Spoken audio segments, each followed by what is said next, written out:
Ang mabuting balita ng Panginoon, ayon sa Gawa ng mga Apostol.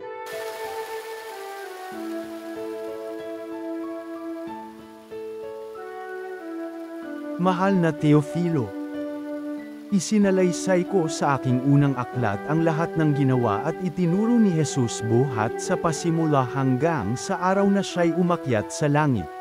Bago siya umakyat, tinagubilinan niya sa pamamagitan ng Espiritu Santo ang mga apostol na kayong hinirang.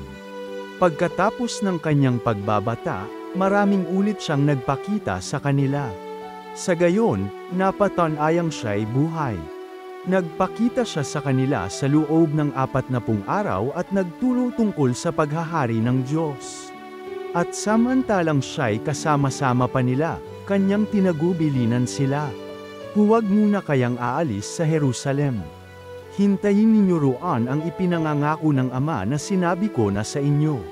Nagbinyag nga sa tubig si Juan, ngunit di na magtatagal at bibinyagan kayo sa Espiritu Santo. Kaya't nang magkasama-sama si Jesus at ang mga alagad, nagtanong ang mga ito, Panginoon, itatatag na ba ninyong muli ang kaharian ng Israel? Sumagot siya, ang mga panahon at sandali ay itinakda ng Ama sa kanyang sariling kapangyarihan, at hindi na kailangan pang malaman ninyo kung kailan iyon.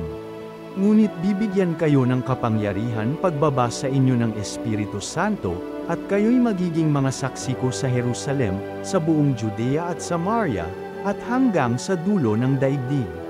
Pagkasabi nito, siya'y iniakyat sa langit samantalang nakatingin sila sa kanya, at natakpan siya ng ulap. Habang sila'y nakatitig sa langit, dalawang lalaking nakaputi ang biglang tumayo sa tabi nila. Mga taga-Galilea, sabi nila, bakit kayo narito't nakatingala sa langit? Itong si Jesus na umakyat sa langit ay magbabalik tulad ng nakita ninyong pag-akyat niya. Ang mabuting balita ng Panginoon.